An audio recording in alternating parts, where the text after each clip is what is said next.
Before we begin, a quick and important disclaimer. The following presentation is an extensive sociological and historical review of family dynamics, legal doctrines, and cultural shifts within the United States. This content is provided strictly for educational and entertainment purposes only. It does not constitute formal legal counsel, psychological therapy, financial planning, or professional advice of any kind. The landscape of family law, child custody, and domestic relations is highly complex, jurisdiction-dependent, and constantly evolving. Any historical trends, case studies, or potential outcomes discussed in this video are meant to illustrate broader sociological patterns and should not be taken as a predictor of individual circumstances or future legal rulings.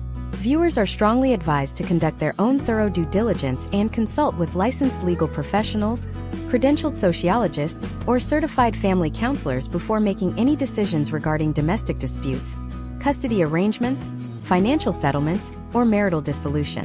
The analysis presented here is drawn from historical records and sociological research to provide a macro-level understanding of an intensely debated topic.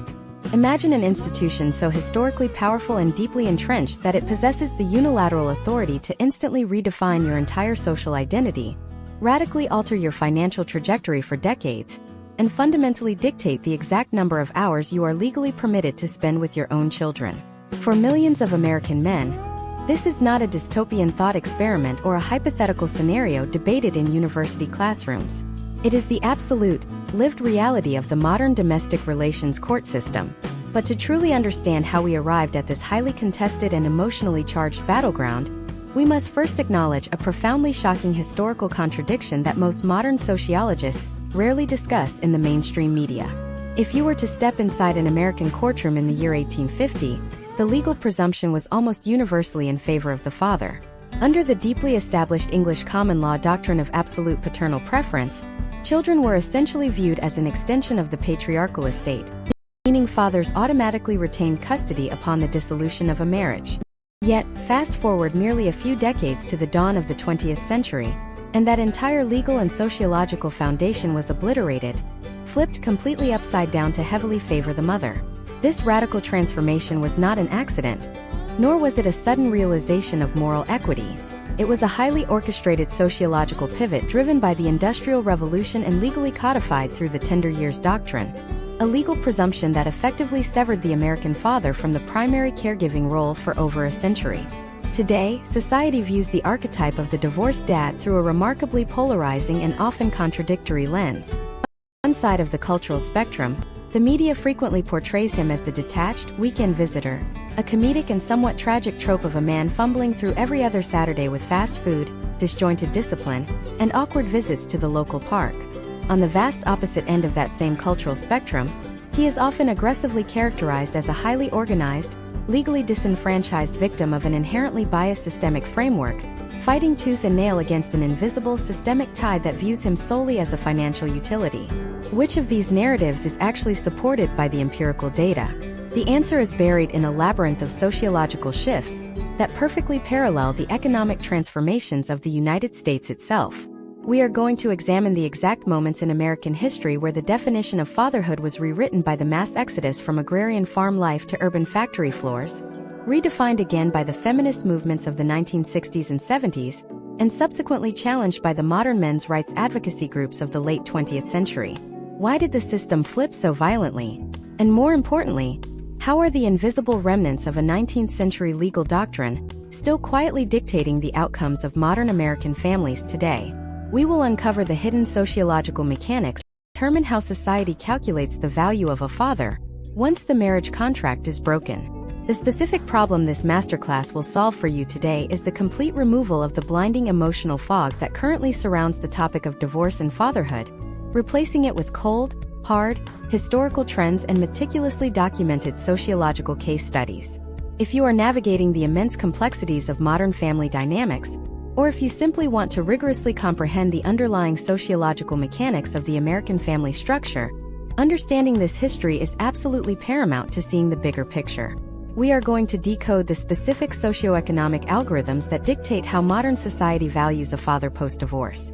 We will meticulously dismantle the evolution of child support systems, tracing their complex origins from the punitive, fault-based measures of the early 20th century to the highly mathematical, federally mandated calculation grids we see utilized across all 50 states today. You will learn precisely how the shift from a single-income agrarian society to a dual-income corporate economy completely fractured the traditional nuclear family model, leaving a massive vacuum of defined gender roles that legal scholars and sociologists have been desperately struggling to fill ever since. Furthermore, we will explore the profound psychological and sociological potential outcomes associated with the abrupt transition from married co-parent to non-custodial father. We will look at peer-reviewed longitudinal data regarding the financial restructuring and the subsequent social rebuilding processes that typically follow the dissolution of a marriage. We will investigate the critical historical case studies that led to the slow implementation of joint custody paradigms and the concept of the best interest of the child standard. This standard, while ostensibly designed to be an objective legal test, is notoriously subjective in its practical, everyday application, relying heavily on the implicit biases of individual magistrates and court-appointed evaluators. This masterclass is not about assigning individual blame or perpetuating archaic gender wars that offer no educational value. This is about establishing a rigorous, academically grounded understanding of the bureaucratic systems that govern the most intimate and consequential aspects of human life. You will walk away from this material with a profound comprehension of how macro-level societal shifts, ranging from the Victorian cult of domesticity to the advent of no-fault divorce laws signed into law by Ronald Reagan in California in 1969, directly impact the micro-level realities of every single father walking into a family court today. By understanding the historical pendulum swing of legal precedent, you will be entirely equipped to anticipate the future trajectories of family law and societal expectations. You will possess the robust sociological vocabulary necessary to critically analyze the modern narratives surrounding fatherhood, divorce, and the relentless pursuit of familial equity in a rapidly changing world. To achieve this profound level of understanding, we must start at the very beginning of the American sociological experiment, dissecting the absolute authority the early American father held, the brutal economic realities that justified it at the time, and the specific cultural movements that systematically stripped that authority away, setting the stage for the modern custody battles we see today. To truly grasp the magnitude of this historical pivot, we must firmly anchor ourselves in the socio-economic realities of early America. Imagine if your entire family's survival, and your standing in the local community, depended entirely on the physical labor generated within the boundaries of your own property. In the agrarian society of the 18th and early 19th centuries, the American family was not viewed primarily as an emotional sanctuary, but rather as an independent, highly functional economic enterprise. The farm or the artisan workshop was the absolute center of human existence. Within this incredibly demanding environment, the legal concept of coverture, inherited directly from English common law, dominated the societal structure. Under coverture, a woman's legal identity was effectively suspended upon marriage, subsumed entirely into the legal identity of her husband. He was the sole proprietor of the family estate, the exclusive owner of any wages generated, and the ultimate bearer of legal liability for the family unit. Because the father was legally mandated to bear the absolute financial and legal burden of the household, the law provided him with a reciprocal right, the absolute authority over his children. Children were, in a very literal legal and economic sense, viewed as vital assets to the labor force of the agrarian estate. Therefore, in the exceedingly rare historical event of a marital separation during this era, there was no complex calculation of emotional bonds or psychological attachments. The legal protocol was swift and entirely utilitarian. The father retained the children because the children were inextricably tied to the economic engine of the land he owned. Now, compare that agrarian reality to the present day. Consider a modern father named Thomas, navigating a divorce in the year 2026. Thomas works a standard 50-hour week in a corporate office, lives in a suburban home, and views himself as a deeply involved, emotionally available, equal co-parent. When Thomas walks into a domestic relations court today, he logically expects the system to recognize his emotional investment and grant him an equitable 50-50 division of physical custody. However, what Thomas rarely realizes is that the invisible architecture of the courtroom he is standing in was fundamentally redesigned during the mid-19th century, a redesign that fundamentally reclassified men like him from essential caregivers to mere financial utilities. This massive systemic overhaul was triggered by the single most disruptive economic event in human history, the Industrial Revolution. As factories multiplied and urban centers exploded, the fundamental nature of American work was entirely severed from the American home.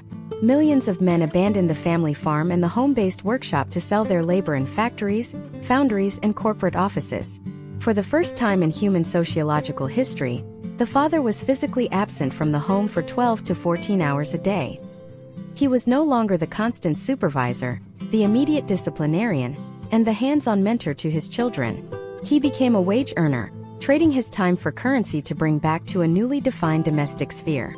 This profound economic separation created a massive sociological vacuum within the home, a vacuum that completely transformed the societal expectations placed upon the mother. As men were increasingly defined by their brutal physical and economic output in the industrial machine, women were simultaneously elevated to the role of primary moral, spiritual, and emotional guardians of the domestic sanctuary. Sociologists and historians refer to this cultural phenomenon as the cult of domesticity. The home was no longer a place of joint economic production. It was heavily romanticized as a pure, untainted refuge from the aggressive, dirty, and competitive industrial world outside. Consequently, early legal scholars, judges, and child welfare advocates began to align the law with this new cultural reality. They began to argue with increasing success that the harsh industrial nature of man made him inherently unsuited for the delicate task of raising children, particularly young children. This cultural shift culminated in the formal adoption of the tender years doctrine.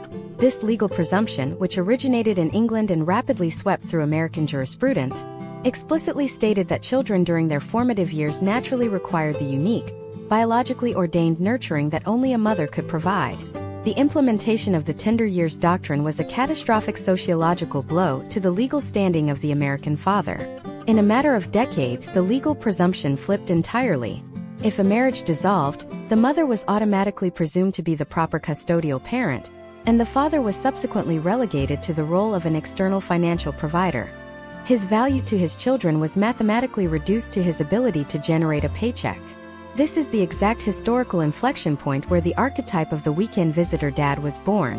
The father was permitted brief, scheduled windows of visitation, just enough to maintain a peripheral presence, while his primary systemic function was to continuously fund the household from afar. This dynamic completely entrenched the legal and sociological precedent that maternal care was priceless, while paternal care was strictly transactional. The entire apparatus of the family court system, the psychological evaluations, the financial affidavits, and the custody schedules, were built upon the foundation of this specific industrial-era division of labor. For over a century, this paradigm remained largely unchallenged, dictating the potential outcomes of millions of fractured families. The American father accepted his role as the disenfranchised provider because the broader societal structure reinforced it at every single level of culture and law. But societies are not static, and economic models are constantly evolving. As the 20th century progressed, the United States was about to experience another massive, earth-shattering shift in economic and social dynamics.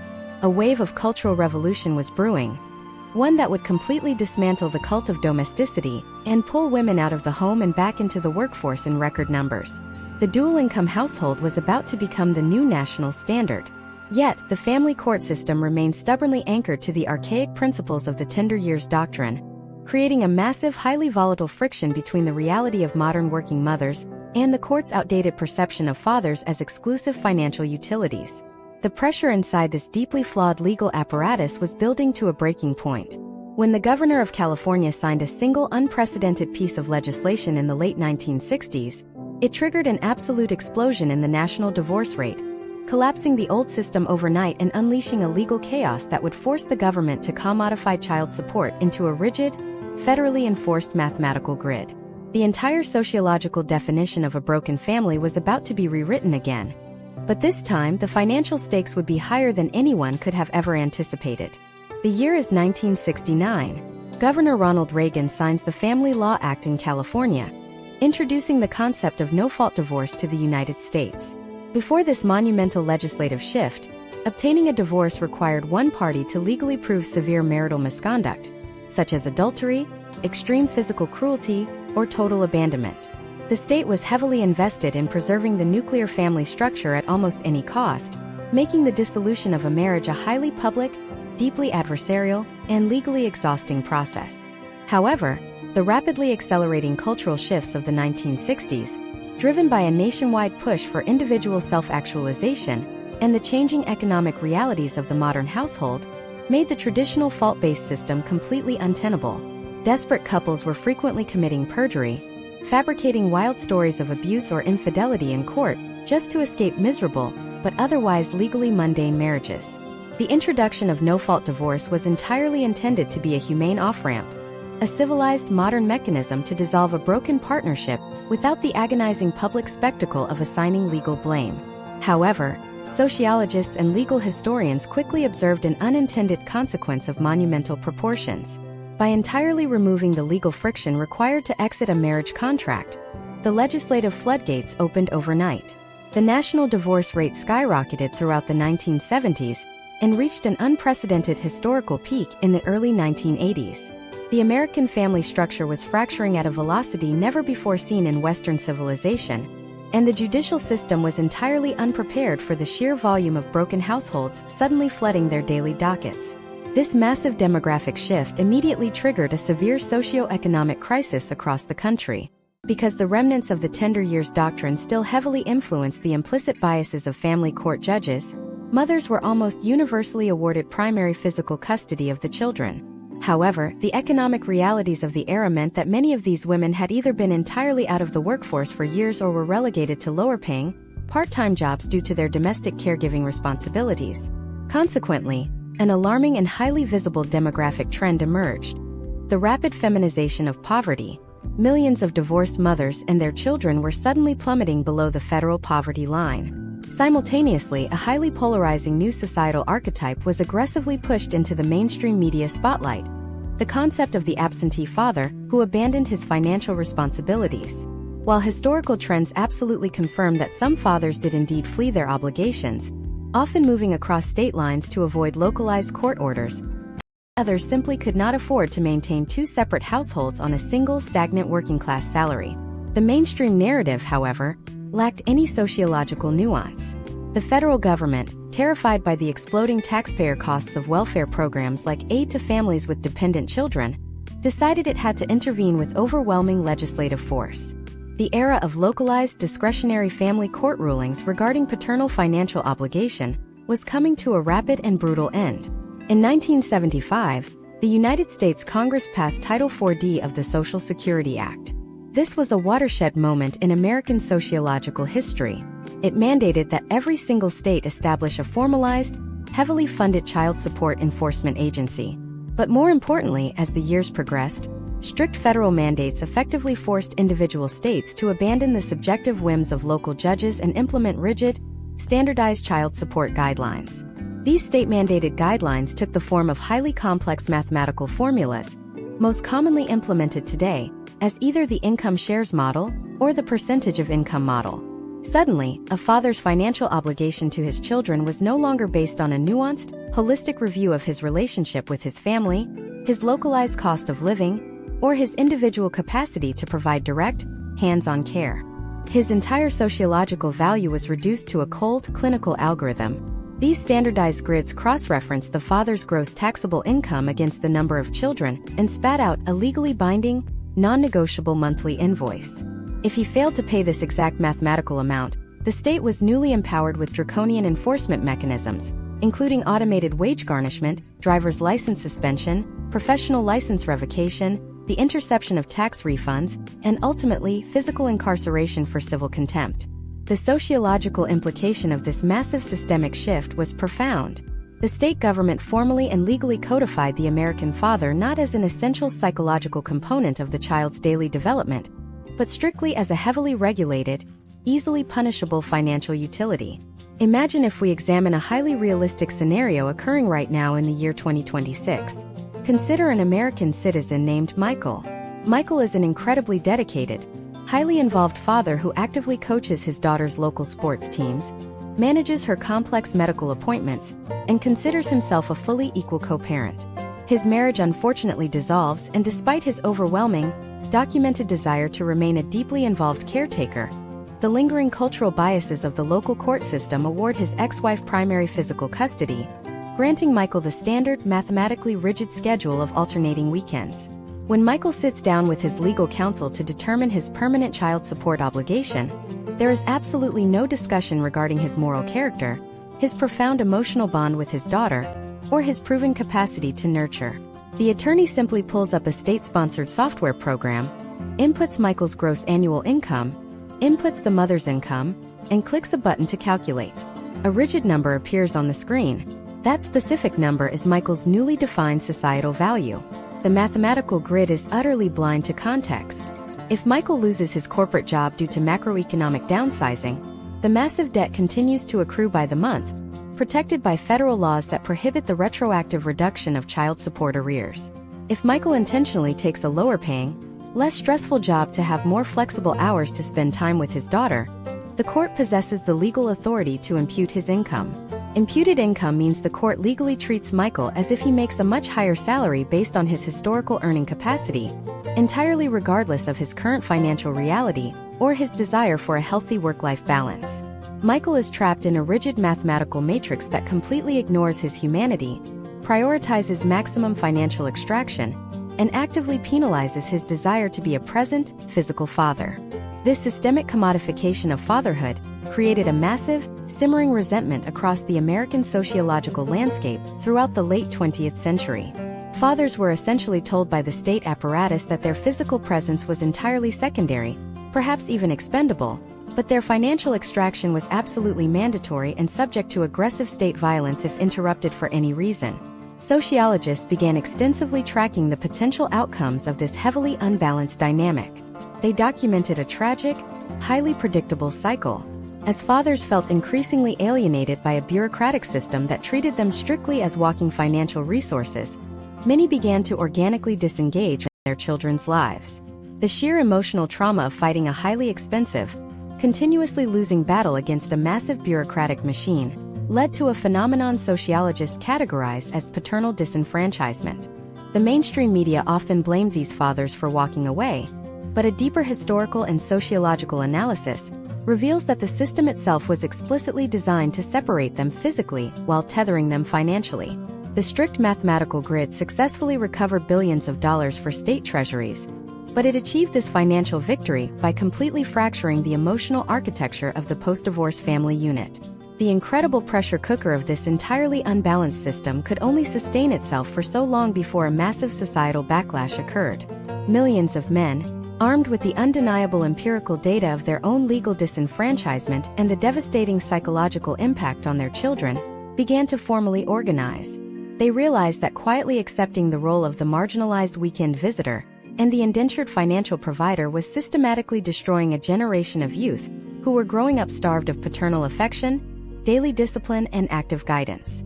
This profound collective realization sparked one of the most controversial and aggressively fought civil rights battles of the modern era, a massive sociological movement that would attempt to drag the traditional family court system kicking and screaming into an era of forced equality. But as these fathers banded together to demand true equal parenting time and the total uncompromising abolition of the tender years doctrine, they collided head-on with a powerful, deeply entrenched legal industry that directly profited from high-conflict litigation and the mathematical extraction of familial wealth. What happens when an unstoppable, deeply emotional sociological movement meets an immovable, multi-billion-dollar legal bureaucracy designed to maintain the status quo? The resulting collision would fundamentally redefine the very legal definition of the word custody itself and set the stage for the most vicious courtroom battles in American history. To dismantle an institution as deeply entrenched as the tender years doctrine, the emerging fathers' rights movement of the late 1970s and early 1980s could not simply rely on emotional appeals. They had to weaponize the United States Constitution. Legal scholars and desperate fathers began mounting aggressive, coordinated attacks in state supreme courts across the country, arguing that automatically awarding custody to mothers was a blatant, undeniable violation of the Equal Protection Clause of the 14th Amendment. The argument was legally sound and culturally timely. If the feminist movement was successfully dismantling gender-based discrimination in the workplace, arguing that a woman was just as capable as a man in a corporate boardroom, then fathers argued that the exact same constitutional logic must apply to the domestic sphere. A man was inherently just as capable as a woman at raising a child. One by one, state appellate courts agreed. They began striking down the tender years presumption as unconstitutional gender bias. However, the legal system abhors a vacuum. If judges could no longer simply look at the gender of the parent to determine custody, they needed a new foundational metric to process the millions of cases flooding their dockets. The solution they engineered was the introduction of a brand new legal framework known as the best interest of the child standard. On paper, the best interest of the child standard sounds like an absolutely flawless, morally unassailable legal doctrine. It mandates that the court must ignore the gender of the parents and instead weigh a complex matrix of factors, such as the child's age, the physical and mental health of both parents, the child's ties to their school and community, and the historical caregiving roles established during the marriage. The stated goal was to create a customized, deeply personalized outcome for every single fractured family. But in its practical, everyday application, sociologists and legal analysts quickly realized this new standard was a bureaucratic Trojan horse. Because the best interest standard is inherently subjective, lacking any rigid mathematical boundaries or definitive empirical tests, it transferred an unprecedented, almost terrifying amount of discretionary power directly to the individual family court judge. And while the law had officially changed, the human beings wearing the black robes had not. The implicit biases of an entire generation of judges, who themselves were raised during the era of the cult of domesticity, remained deeply intact. The legal text demanded equality, but the localized judicial application overwhelmingly continued to favor mothers as the primary physical caretakers. To pacify the growing outrage of fathers who realized the game had changed in name only, the legal system engineered one of the most brilliant and devastating linguistic compromises in American sociological history: the bifurcation of the word custody itself. The courts effectively split custody into two entirely separate legal concepts: legal custody and physical custody. Legal custody refers to the authority to make major life decisions for the child, such as medical treatments, religious upbringing, and educational enrollment. Physical custody dictates where the child actually sleeps at night and who controls their daily routine. This division allowed judges to grant fathers joint legal custody, providing the illusion of a 50-50 victory and appeasing the political demands for equality, while simultaneously awarding the mother primary physical custody.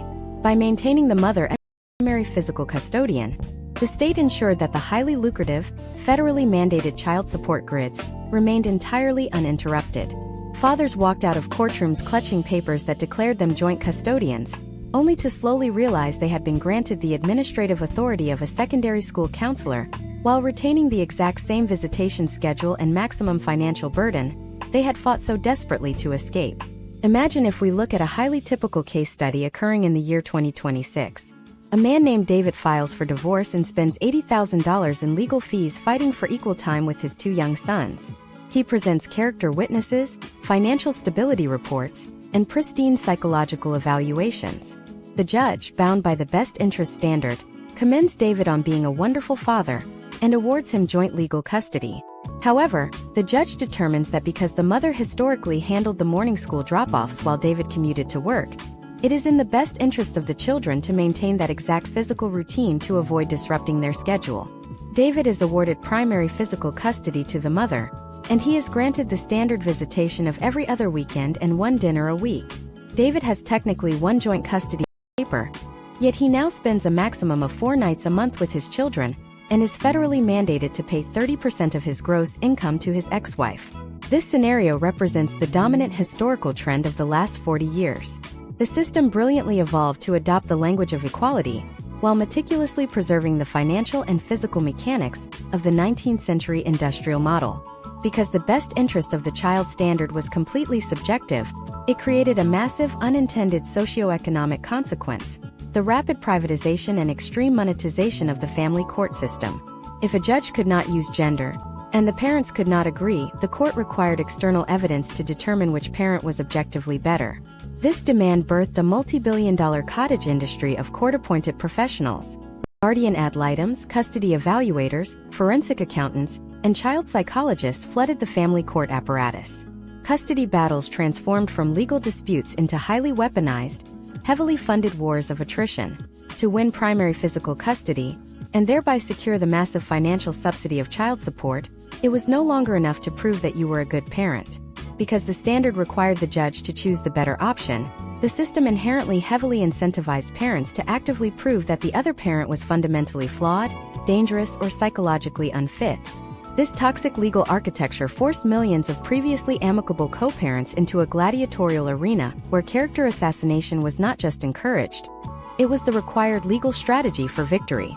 Fathers, realizing that the baseline presumption still leaned toward maternal physical custody, felt forced to hire expensive experts to dig up any possible dirt on their ex-wives to level the playing field. Mothers, terrified of losing their children and their primary source of income, retaliated with equal ferocity. The family court system, under the guise of protecting the child, became the most destructive force the American family had ever encountered. But as the financial stakes continued to rise and the litigation dragged on for years, sociologists began to document a dark, deeply disturbing psychological phenomenon occurring within the minds of the children caught in the crossfire. Desperate parents, pushed to the absolute brink by a system that demanded a winner and a loser, began deploying a specific type of emotional manipulation so severe and so damaging that the psychiatric community had to invent an entirely new clinical diagnosis to describe the permanent psychological trauma it inflicted. This entirely new clinical diagnosis, first identified and extensively categorized in the mid-1980s by clinical psychiatrist Dr. Richard Gardner, was termed parental alienation syndrome. To understand the sheer sociological devastation of this phenomenon, you must stop thinking about physical custody battles and start analyzing the psychological warfare that the best interest of the child standard actively incentivized. Parental alienation is not simply a child preferring one parent over the other, nor is it the natural drift that occurs when a teenager becomes busy with their own social life. It is the systematic, deliberate, and highly calculated psychological programming of a child by the primary custodial parent to entirely reject, fear, and despise the targeted non-custodial parent, who, due to the historical precedents we have already examined, was overwhelmingly the father.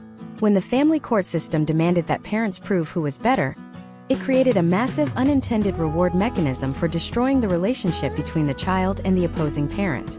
If a mother, armed with primary physical custody and control over the child's daily environment, could successfully convince the court that the child was terrified of the father, the court would severely restrict the father's access. This restriction mathematically guaranteed the mother maximum child support and absolute autonomous control. The child, in this horrifying legal equation, ceased to be a human being and was transformed into the ultimate piece of evidentiary leverage. Let us deeply examine the actual mechanics of this psychological erasure. The process rarely begins with explicit instructions to hate the father. Instead, historical trends show it begins with subtle, insidious boundary violations and the systematic rewriting of family history. The custodial parent might start intercepting phone calls, throwing away birthday presents, or constantly sighing heavily and acting fearful whenever the father's name is mentioned. Over time, the alienation escalates into blatant gaslighting. The child is repeatedly told entirely fabricated stories about the father's supposed cruelty, neglect, or lack of financial support, even if the father is completely up to date on his federally mandated child support grid payments. Because children possess a primal evolutionary survival instinct to align themselves with the parent who controls their primary physical environment, their daily food, and their primary shelter, the child subconsciously realizes that their own survival depends on adopting the emotional reality of the custodial parent. The child begins to echo the alienator's hatred. Sociological case studies repeatedly document children as young as 7 or 8 years old walking into court-appointed psychological evaluations and describing their fathers using complex, adult clinical terminology, referring to them as narcissists, toxic, or unsafe, perfectly mirroring the exact legal vocabulary used by their mother's attorneys. Imagine if we look at a highly specific scenario occurring right now in the year 2026. Consider a father named Christopher. Christopher is an electrical engineer, completely devoid of any criminal history, with no history of substance abuse, who has faithfully paid every single cent of his child support for 5 years. Yet, when Christopher arrives at the designated exchange location for his court-ordered visitation weekend, his 10-year-old son refuses to get out of the mother's car, crying hysterically and claiming Christopher is a dangerous monster. The mother simply looks at Christopher, shrugs her shoulders, and says she cannot force the child to go if the child is terrified. When Christopher inevitably takes the mother back to court for violating the custody order, the judge, completely untrained in the highly complex nuances of coercive control and psychological abuse, applies the best interest standard at its most superficial level. The judge looks at the terrified child, looks at the bewildered father, and decides that forcing the child to go with the father would cause the child undue emotional distress. The judge suspends Christopher's visitation rights pending a highly expensive, year-long psychological evaluation. The mother has successfully weaponized the child's manufactured trauma to achieve total legal victory, while Christopher is subjected to catastrophic financial ruin, trying to legally prove a negative. He must spend tens of thousands of dollars to prove to the state that he is not the monster his child has been brainwashed to believe he is. The potential outcomes of this systemic failure are staggering and deeply documented in modern sociological literature. For the targeted fathers, the psychological toll is frequently catastrophic. They experience a very specific type of disenfranchised grief, a mourning process for a child who is still physically alive but psychologically deceased to them. Many fathers, facing the insurmountable financial wall of endless litigation and the unbearable emotional agony of watching their own children look at them with genuine, programmed hatred, eventually surrender. They walk away entirely, not out of apathy, but as a desperate mechanism of self-preservation. Society and the mainstream media then immediately point to these broken, absent men as ultimate proof of the original stereotype: the deadbeat dad who abandoned his family. The self-fulfilling prophecy of the family court system is thus completed. The system structurally engineered the father's removal, actively rewarded the psychological abuse that drove him away, and then publicly shamed him for successfully being eradicated. However, the most severe long-term sociological damage is inflicted directly upon the alienated children themselves. Longitudinal case studies tracking alienated children into adulthood reveal deeply disturbing potential outcomes. These children grow up with a massive fundamental fracture in their core identity. Because a child is biologically composed of exactly 50% of their father and 50% of their mother, teaching a child to absolutely despise their father is essentially teaching a child to despise half of their own internal existence. As these children reach their 20s and 30s in the year 2026 and beyond, clinical data shows exceptionally high rates of chronic clinical depression, substance dependency, severe attachment disorders, and a total inability to form healthy, lasting romantic relationships of their own. They carry the invisible radioactive fallout of a legal war. They were forced to fight on behalf of an emotionally unregulated parent. By the late 1990s and early 2000s, the undeniable mountain of empirical evidence regarding parental alienation could no longer be ignored by the appellate courts. The sheer volume of destroyed families and the horrifying long-term data regarding the mental health of these children forced a massive reckoning within the psychological and legal communities. The courts slowly, and with great reluctance, began to realize that the best interest of the child standard had been catastrophically exploited. Judges finally recognized that they could not simply rely on the stated preference of a deeply manipulated child to determine custody. But this realization created an entirely new, terrifying legal dilemma. If a judge determined that a mother had severely alienated a child against a perfectly capable father, how could the state possibly undo years of intense psychological programming? Standard therapy was completely ineffective, as alienated children would simply lie to therapists to protect the alienating parent. The courts needed a mechanism of absolute, overwhelming force to break the psychological trauma bond. And what they developed in response would become the single most controversial, deeply traumatizing, and highly aggressive legal intervention ever deployed against the American family. They engineered specialized, heavily guarded programs that operated under total secrecy, utilizing a methodology so extreme that it required the literal physical extraction of screaming children from their homes under the threat of armed police intervention. These extreme legal interventions are known in the American sociological and legal landscape as parental alienation reunification programs. To the casual observer, the mere existence of these programs sounds like a script from a psychological thriller, but in the reality of the 2026 family court system, they represent the absolute final, most desperate effort to break a cycle of severe psychological brainwashing. Imagine if a judge finally realizes, after 3 years of litigation and $400,000 in legal fees, that a father has been systematically erased from his children's lives through malicious programming. The court understands that traditional weekend visitation is now impossible, because the children have been conditioned to treat their father like a lethal threat. In this high-stakes scenario, the court may issue a transfer of custody order. This is not a polite request. It often involves a coordinated, tactical extraction. Private transport agents, sometimes accompanied by local law enforcement, arrive at the mother's home, physically remove the children, and transport them to a secure, undisclosed location, often a specialized camp or a clinical facility. The custodial parent is immediately slapped with a 90-day no-contact order. No phone calls, no letters, no social media interaction. The goal is a total psychological detox. During these intensive reunification programs, children are subjected to high-level clinical therapy, designed to dismantle the false narratives they have been fed. They are shown videos of themselves as younger children interacting happily with their father, evidence that directly contradicts the programmed memories of lifelong abuse or neglect. They are taught to recognize the specific linguistic patterns of alienation and are coached on how to rebuild a baseline of trust with the targeted parent. While these programs have shown successful potential outcomes in restoring familial bonds that were thought to be permanently severed, they are also the subject of intense sociological debate and massive public controversy. Critics argue that the extraction process itself constitutes a fresh layer of state-sponsored trauma, while proponents argue that allowing a child to remain in a state of permanent psychological delusion is a far greater form of long-term child abuse. This represents the ultimate, most violent manifestation of the conflict between the state and the family unit. However, while these rare, extreme cases captured the headlines, a much more subtle and widespread sociological shift was occurring in the background of mainstream America. As the 2020s progressed, a new generation of fathers, born in the late 90s and early 2000s, began entering the family court system. These men were raised in an era of rapidly dissolving traditional gender roles. They were the first generation to grow up with the concept of the stay-at-home dad as a socially acceptable, even celebrated lifestyle choice. Unlike their own fathers or grandfathers, who were often defined by their distance and their paychecks, these men view themselves as active primary caregivers from the very first day of a child's life. They changed diapers, they managed nighttime feedings, and they utilized their federally protected paternity leave. When their marriages began to dissolve, they did not walk into court asking for every other weekend.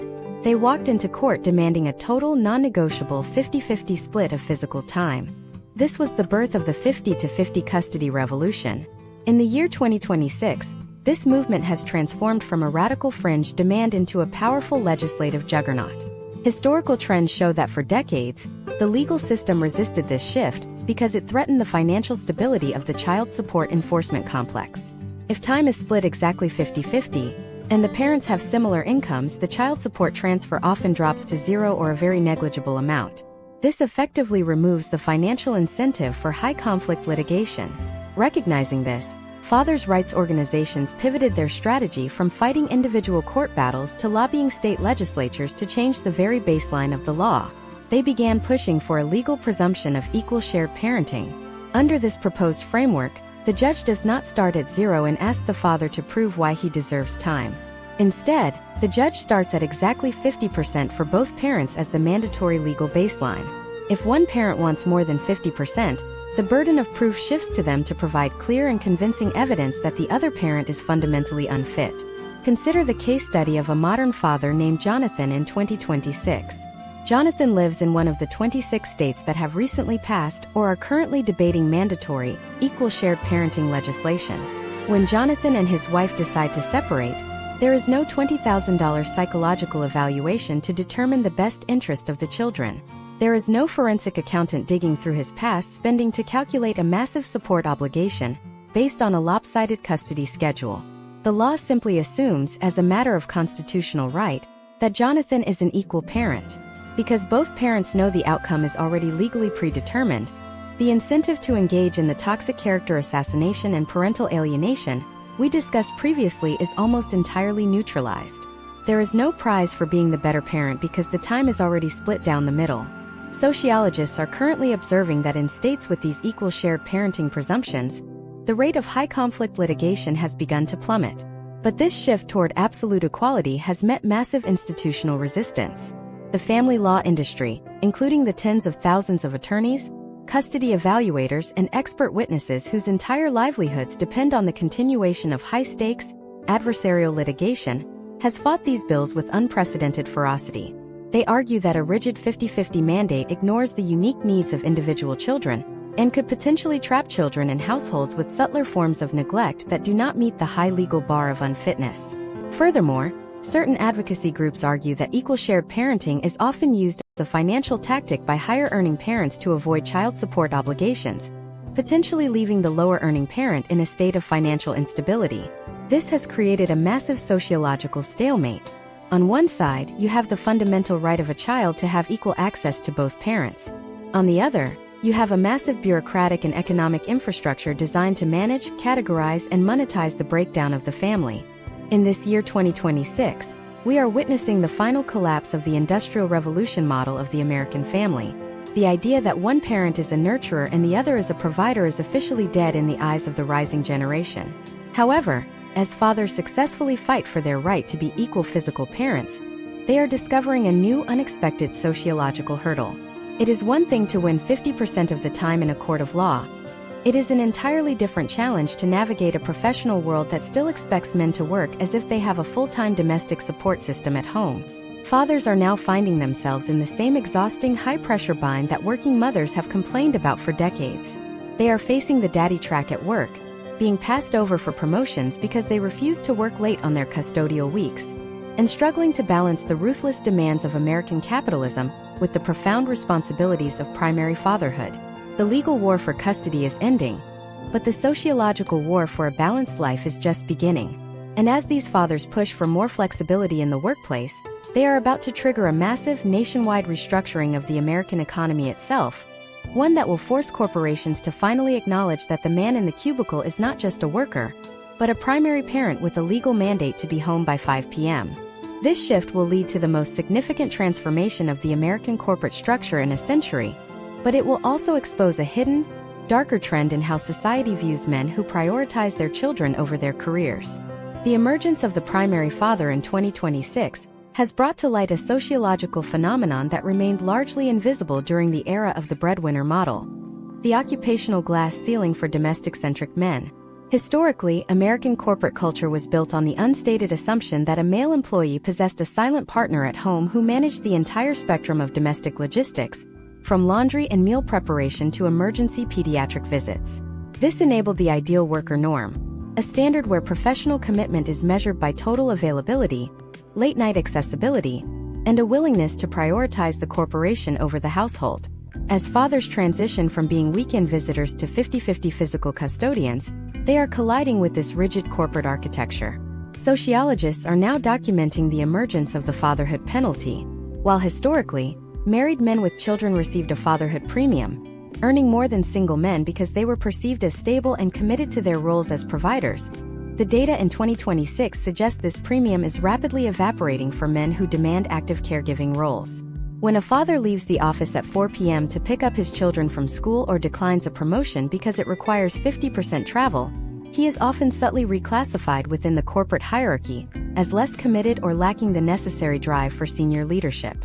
Imagine if we follow the case study of a senior software architect named Robert in 2026. Robert is a high performer who has been with his firm for a decade. Following his divorce and the establishment of an equal shared parenting schedule, Robert informs his management that he cannot participate in the standard 6 p.m. sprint reviews on the weeks he has his children. Despite his continued high output and technical excellence, Robert notices a subtle shift in his professional environment. He is no longer invited to the informal evening strategy sessions. His name is omitted from the shortlist for the new international project. His supervisor, perhaps even subconsciously, begins to view Robert's parental obligations as a technical debt to the company. This is the sociological reality of the new American fatherhood. By demanding their right to be present parents, men are inadvertently exposing the inherent gender biases of a work culture that was designed around the exclusion of domestic life. The struggle for parental equity has moved from the courtroom into the cubicle, and the potential outcomes of this conflict are forcing a radical redesign of the American work week. This tension is driving a massive nationwide push for what sociologists call temporal flexibility. In the year 2026, we are seeing the rise of the father-friendly workplace certification, as companies realize that to attract and retain top male talent, they must provide the same level of caregiving support that was once considered an exclusive concession for mothers. This includes on-site childcare facilities designed for drop-off during custodial transitions, gender-neutral paid parental leave, and the total abolition of the traditional 9-to-5 schedule in favor of asynchronous work models. However, this transition is not uniform across the socio-economic spectrum. While white-collar professionals like Robert can often leverage their technical skills to negotiate for flexibility, blue-collar fathers in the manufacturing, logistics, and service sectors are facing a much more brutal reality. For these men, The rigid demands of the assembly line or the delivery route are entirely incompatible with a 50-50 custody schedule. If a father in a fulfillment center cannot find a shift that aligns with school hours, he faces a binary choice: lose his job or risk a motion for contempt in family court for failing to exercise his custodial time. This creates a deepening class divide in American fatherhood, where the legal right to equal parenting is becoming a luxury that only those with high-demand professional skills can afford to actually exercise.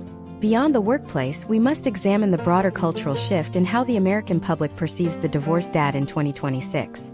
We are witnessing the slow death of the bumbling dad trope that dominated television and advertising for the last 50 years.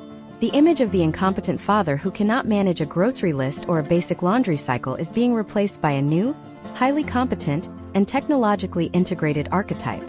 Modern fathers are utilizing a complex ecosystem of co-parenting apps to manage the logistics of two households. These platforms, which have become a multi-million-dollar industry, serve as the digital backbone of the modern fractured family. They provide a transparent, court-admissible record of all communication, financial expenditures, and schedule changes. In 2026, the use of these apps is increasingly mandated by family court judges as a primary mechanism to reduce the high-conflict litigation we discussed in previous parts. By digitizing the co-parenting relationship, the system is attempting to remove the emotional friction of face-to-face interaction, replacing it with a clinical, task-oriented interface. However, even with these technological tools, the sociological weight of the second shift is now being felt by men in unprecedented ways. The second shift refers to the labor performed at home after the professional workday is complete. For the divorced father with 50% physical custody, there is no one to delegate these tasks to. He is the chef, the maid, the tutor, and the emotional anchor simultaneously. This is leading to a significant increase in reported cases of paternal burnout, a condition that was historically categorized as a maternal health issue. In 2026, mental health professionals are seeing a surge in men seeking support for the unique stressors of solo parenting in a dual household system. The potential outcomes of this increased pressure include higher rates of cardiovascular stress, sleep deprivation, and a sense of social isolation, as the traditional male social networks often revolve around professional or recreational activities that are incompatible with the demands of primary caregiving. Yet, despite these challenges, the data shows that this massive shift is producing a generation of fathers who are more emotionally resilient and more deeply connected to their children than any generation in American history. Longitudinal studies in 2026 are beginning to show that children raised in equal shared parenting arrangements, even those with high levels of initial conflict, demonstrate significantly better outcomes in terms of academic performance, social integration, and emotional regulation compared to those in traditional primary maternal arrangements. The presence of the father in the daily, mundane tasks of life, such as homework, mealtimes, and bedtime routines, provides a level of stability and diverse perspective that the weekend visitor model could never achieve. The sociological consensus is slowly shifting. The father is not a luxury or a secondary support system. He is a fundamental, irreplaceable pillar of the developmental process. But as fathers gain ground in the legal and corporate spheres, they are encountering a final, deeply ingrained psychological barrier. This is the phenomenon of maternal gatekeeping. Even in an era of legal equality, many mothers struggle with the loss of their primary identity as the central figure in their children's lives. They may subconsciously or even consciously attempt to control or critique the father's parenting style, leading to a new form of low-grade, persistent conflict. In 2026, sociologists are studying how families navigate this transition from maternal dominance to true co-parental parity. It requires a total restructuring of the internal ego and a willingness to accept that there is more than one right way to raise a child. As we move into the final stages of this masterclass, we will look at how this cultural evolution is leading to a total redefinition of the American home itself. We are seeing the rise of nesting arrangements, where the children stay in the family home and the parents rotate in and out, a radical inversion of the traditional model. But this new frontier of domestic engineering comes with a hidden set of financial and psychological risks that are only now beginning to emerge. What happens when the attempt to minimize disruption for the children creates a permanent state of instability for the adults? The answer lies in a new, experimental form of family law that is currently being tested in the most progressive jurisdictions in the country, and it might just be the most controversial solution yet. This controversial solution is known as birdnesting or simply nesting, and in the year 2026, It has shifted from a niche arrangement used by the coastal elite to a formalized legal experiment in several progressive U.S. jurisdictions. To understand why this is such a radical sociological departure, we have to look at the traditional logistics of the American divorce. For nearly a century, the children were the nomadic party. They were the ones packing suitcases, living out of backpacks, and constantly transitioning between two distinct sets of rules, environments, and even social circles. Nesting flips this entire dynamic on its head. In a nesting arrangement, the children remain permanently in the family home. It is the parents who become the nomads, rotating in and out of the residence based on their custodial schedule. When it is the father's week, he lives in the family house and maintains the domestic routine. When his weekends, he moves to a separate apartment or a shared secondary residence, and the mother moves back in. On paper, the sociological goal is the absolute stabilization of the child's environment. It aims to protect the child from the trauma of displacement, ensuring they keep the same bedroom, the same neighbors, and the same daily structure. However, as sociologists monitor these nesting case studies in 2026, they are discovering that while the children may experience increased stability, the parents are often pushed to a state of extreme psychological and financial exhaustion. Imagine a father named Kevin. Kevin is part of a court-ordered nesting pilot program in a major metropolitan area. Because Kevin and his ex-wife must maintain the high costs of the primary family mortgage plus the additional rent for a secondary bachelor apartment they share during their off weeks, their combined cost of living has skyrocketed by nearly 40%. Kevin finds himself in a perpetual state of transition. He never feels truly at home in the family residence because he is constantly surrounded by the remnants of a failed marriage, and he never feels settled in the secondary apartment because it is a sterile, rotating space shared with a person he is trying to emotionally detach from.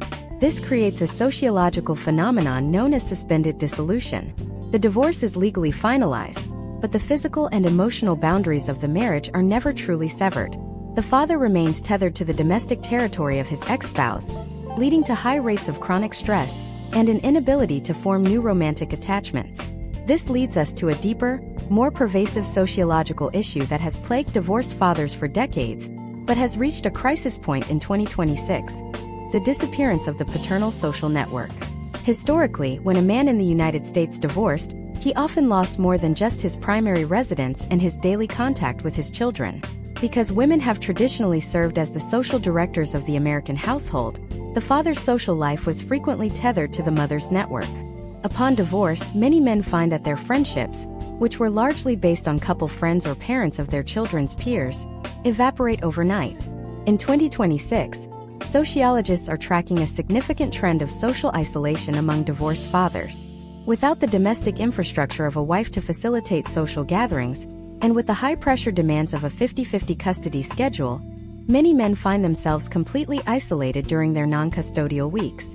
This isolation is a primary driver of the mental health crisis among American men, contributing to higher rates of substance abuse and a lack of emotional support systems. To combat this, we are seeing the emergence of highly specialized paternal support communities, both digital and physical. In the year 2026, there has been a massive surge in the growth of divorced dad meetups and dedicated fatherhood advocacy hubs. These are not merely places to vent about legal frustrations. They have evolved into essential sociological survival networks. Men are teaching each other the domestic skills they were never taught in the traditional breadwinner model. They are sharing advice on everything from managing childhood anxiety during transitions to the most efficient ways to handle high-conflict communication. This is a profound shift in male socialization. Men are moving away from purely transactional or activity-based friendships and moving toward vulnerable, support-oriented communities. They are reclaiming the social director role that was historically denied to them. But as these fathers rebuild their lives, they are encountering another massive hurdle: the sociological impact of the step-parent dynamic in a dual-custody world. In the old model of weekend visitor, the stepmother was often seen as a secondary, occasional figure. But in the 2026 world of equal shared parenting, the introduction of a new partner into a 50-50 household creates a complex, four-way power dynamic. Sociologists call this the blended authority trap. When a father brings a new partner into his home, he must navigate the delicate balance of maintaining his role as the primary caregiver while integrating a new adult into the domestic hierarchy. If the new partner has a different parenting style than the biological mother, the child is suddenly caught between two competing sets of 50-50 rules. This often leads to a new wave of litigation in family courts, as mothers may attempt to use the presence of a new partner as evidence of a change in circumstances to modify the original custody order. Consider the case study of a father named Marcus. Marcus has a stable 50-50 arrangement until he decides to remarry. His ex-wife, fearing a loss of influence over the children or perhaps harboring unresolved emotional trauma, files a motion to restrict Marcus's time, arguing that the stepmother's influence is detrimental to the children's emotional well-being. Marcus is forced back into the legal arena, spending thousands of dollars to defend the integrity of his new household.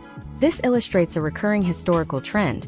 The family court system is often used not as a tool for justice, but as a weapon of emotional control. Even when the law dictates equality, the human desire for domestic dominance frequently overrides the best interests of the children. This brings us to the most modern, and perhaps most significant evolution in the sociology of the divorced dad, the rise of the autonomous father. In 2026, we are seeing a growing number of men who are intentionally choosing to remain single for years, following a divorce to prioritize the stabilization of their relationship with their children. These men are rejecting the societal pressure to immediately find a new partner to fill the domestic void. Instead, they are embracing the role of the solo parent as a permanent and fulfilling identity. They are mastering the art of the domestic enterprise, from financial planning and meal prepping to the complex emotional work of raising healthy, well-adjusted children in a fractured world. They are proving, through documented case studies and longitudinal data, that a single-father household can be just as nurturing, organized, and successful as a traditional nuclear family. This new archetype of the autonomous father is fundamentally changing the way American society views masculinity. It is no longer defined solely by the ability to provide or protect from a distance. It is being redefined by the ability to be present, to be vulnerable, and to be consistently reliable in the face of systemic opposition. However, as these fathers gain more confidence and cultural visibility, they are beginning to notice a new subtle form of discrimination. It is the persistent suspicion of the man alone with children. Whether it is at a public park, a school function, or a pediatrician's office, the autonomous father in 2026 still faces a level of scrutiny that a single mother rarely encounters. This is the final frontier of the sociological battle. It is the struggle to dismantle the deep-seated cultural fear that a man acting alone is inherently less safe or less capable than a woman. As we look toward the final parts of this masterclass, we will examine how this cultural suspicion is being challenged by a new wave of media and educational initiatives, and how the children of these autonomous fathers are growing up to be the most vocal advocates for a total revolution in how we define the American family. But first, we must address the massive financial fallout of the 2026 economy, and how a new type of debt is threatening to bankrupt the modern father before he even has a chance to fight. The new type of debt threatening to dismantle the financial stability of the American father in 2026 is the rapid institutionalization of litigation funding and the professionalization of familial arrears. For decades, child support was viewed as a direct transfer of wealth from one parent to the other for the specific upkeep of the child. However, the sociological reality of the 2026 economy has transformed this into a complex, high-interest financial instrument. In many jurisdictions, unpaid child support now carries mandatory interest rates that exceed those of standard credit cards or personal loans, often ranging from 6 to 12% annually, depending on state legislation. This creates a phenomenon sociologists call the debt spiral of the disenfranchised. If a father experiences a significant life event, such as a medical emergency, a corporate layoff, or a period of involuntary unemployment, the mathematical grid we discussed earlier does not pause. The debt continues to accumulate, and because of federal laws like the Bradley Amendment, this debt cannot be retroactively reduced or discharged in bankruptcy. Imagine a case study involving a father named Brian in the year 2026. Brian is a skilled tradesman who earns a respectable living, but lives paycheck to paycheck due to high housing costs and a 50% physical custody arrangement that requires him to maintain a full-sized home for his children. Brian suffers a back injury that leaves him unable to work for 6 months. During this period, his child support obligation of $1,500 a month continues to accrue.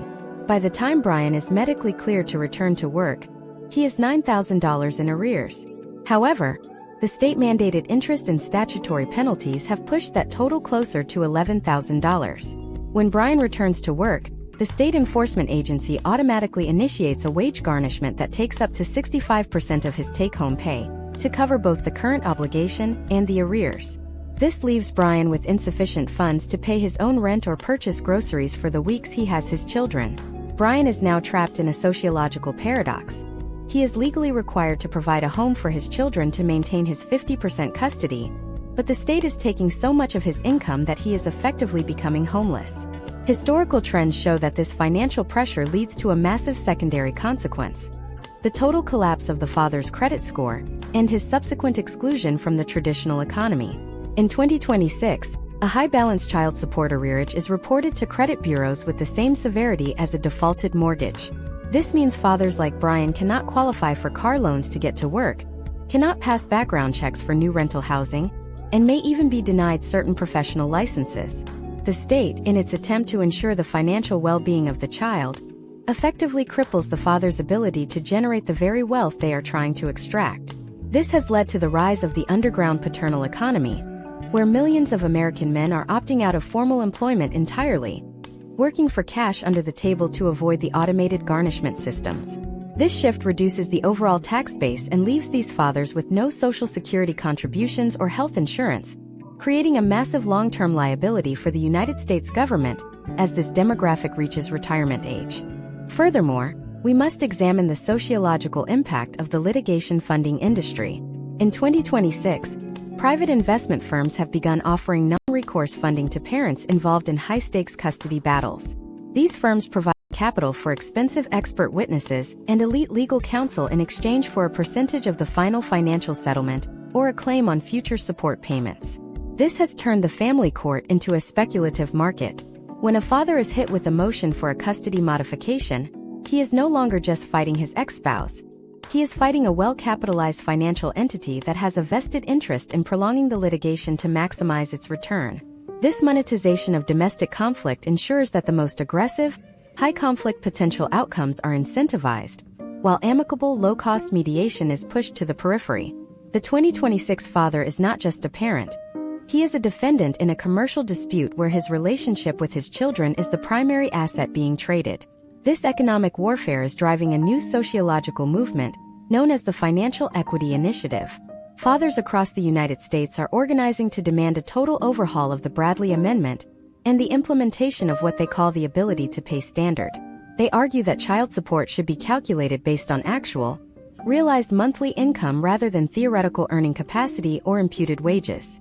In 2026, several state legislatures are debating bills that would automatically pause child support obligations during periods of documented medical disability or involuntary unemployment, similar to how student loan deferments operate. This movement represents a fundamental challenge to the industrial-era view of the father as an indestructible, ever-functioning ATM for the state. It demands that the legal system acknowledge the economic volatility of the modern world and the inherent humanity of the provider. However, as we look at the data for 2026, a more disturbing trend is emerging in the intersection of debt and domestic violence allegations. Sociologists are documenting an increase in the strategic use of protective orders during financial disputes. When a father falls behind on payments or successfully argues for a reduction in support, there is a statistically significant spike in the filing of temporary restraining orders. Because the legal threshold for a temporary order is intentionally low to ensure safety, a father can be removed from his home and stripped of his custody rights based on a single unverified affidavit. This tactic, known in the legal community as the silver bullet, is often used to secure a tactical advantage in the financial negotiations of a divorce. If the father is legally barred from the home and the children, the mother is almost certainly granted temporary primary custody and maximum support. The father must then spend months and tens of thousands of dollars to vacate the order, all while the child support debt continues to pile up. This leads to a state of total systemic exhaustion. The 2026 father is fighting on three distinct fronts simultaneously: the legal battle for his children, the corporate battle for his career flexibility, and the financial battle against a state-sponsored debt machine. The psychological potential outcomes of this triple pressure environment are reflected in the skyrocketing rates of paternal suicide and clinical burnout. We are seeing a generation of men who feel completely hunted by the very institutions that were designed to protect the social fabric. But in the midst of this darkness, something extraordinary is happening. The children of these 2026 fathers, the first generation to grow up in the era of high-tech, high-stakes co-parenting, are reaching adulthood. And they are not coming out of the process with the same biases as their parents. They have witnessed the struggle of their fathers firsthand. They have seen the garnishment notices on the kitchen table and the empty chairs at school events due to legal restrictions. These young adults are forming a powerful new voting bloc that is completely uninterested in the gender wars of the past. They are demanding a system built on one simple, revolutionary principle that could render the entire multi-billion-dollar family law industry obsolete. But to understand this final evolution, we have to look at the very last piece of the puzzle: the total digital transparency of the family unit and the end of the secret courtroom. The final part of this masterclass will reveal the exact mechanism that will finally break the back of the family court complex, and what the American family will look like in the year 2030 and beyond. The exact mechanism that is currently dismantling the opaque, high-conflict architecture of the American family court is the radical shift toward total digital transparency and the decentralization of domestic adjudication. By the year 2026, the secret courtroom, where individual judges held nearly absolute discretionary power over the fate of a father, is being rendered obsolete by the widespread adoption of public oversight algorithms and the blockchain-based verification of parental contributions. Historically, the family court system functioned as a black box. What happened behind closed doors was largely shielded from public scrutiny, under the guise of protecting the privacy of the child. However, sociologists have long argued that this lack of transparency was the primary facilitator of the systemic biases we have examined throughout this masterclass. Without public accountability, individual judicial prejudice could flourish unchecked. But in 2026, a new generation of legal tech is forcing the doors open. We are seeing the implementation of statewide data dashboards that track every single ruling an individual judge makes. These dashboards categorize rulings by gender, income level, and the specific percentage of physical custody awarded.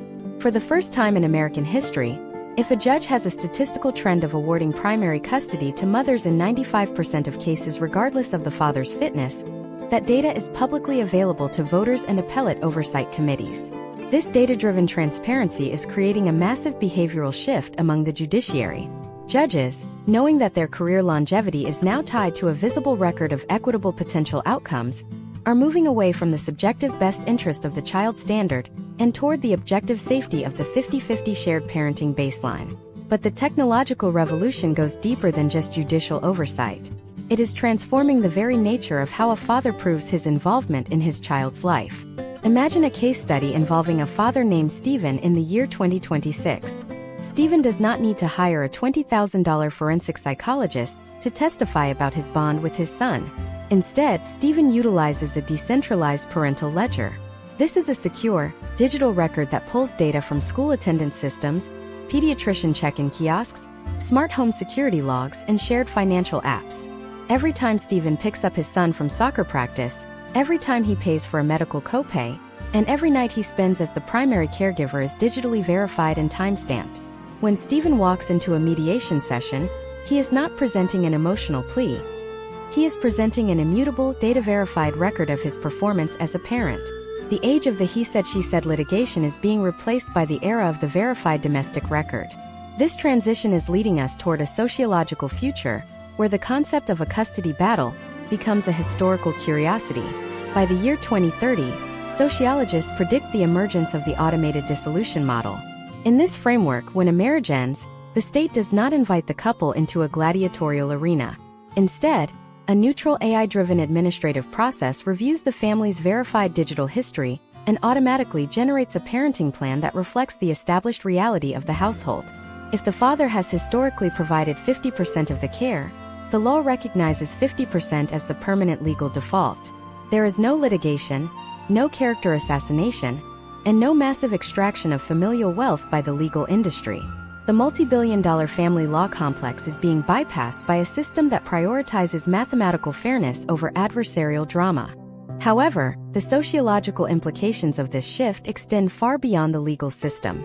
As we look at the potential outcomes for the American family in 2030 and beyond, we are seeing the rise of the multi-generational paternal hub. The 2026 father, having successfully fought for his right to remain a primary caregiver, is now restructuring the American home to ensure he never faces the isolation of previous generations. We are seeing a massive increase in divorced fathers pooling resources to create intentional communities. This might involve 2 or 3 divorced fathers renting a large residence where they can co-parent their respective children in a supportive, shared environment. This is a radical departure from the lonely one-bedroom apartment of the traditional weekend dad. It is the birth of the paternal village.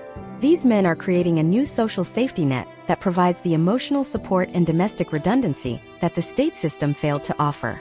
Furthermore, we must address the profound transformation occurring in the next generation of American men, the children of the 2026 fathers, who have grown up with a father who is a constant, verified, and legally equal presence in their lives, are reaching adulthood with a fundamentally different understanding of masculinity. They do not view domestic labor as a female domain, nor do they view the role of the provider as their sole identity.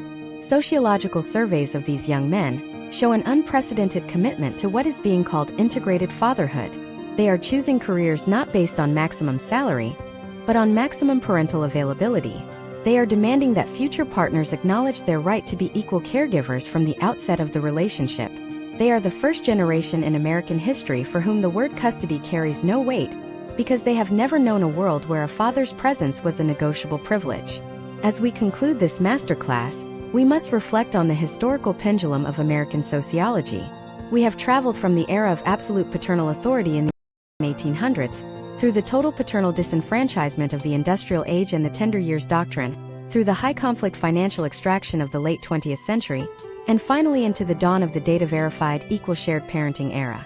The journey of the American father has been one of profound loss, followed by a relentless, decades-long struggle for legal and cultural reclamation.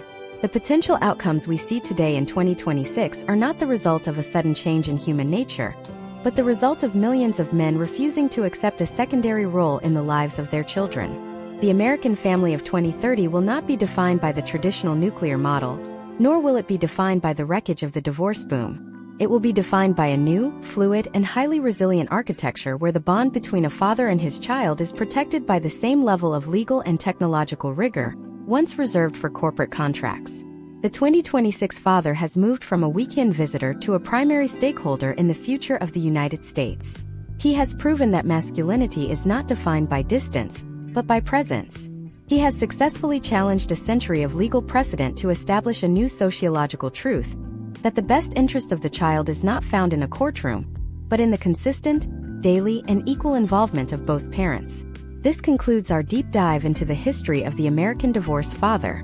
The system that once worked to separate families is being rebuilt to preserve them, but the true victory belongs to the children who will never have to know the pain of an absent father or the trauma of a legal war. They will simply know the stability of being loved, equally and without exception, by the two people who brought them into the world. This is the new American reality, and it is only the beginning of a much larger story about the evolution of human connection in the 21st century.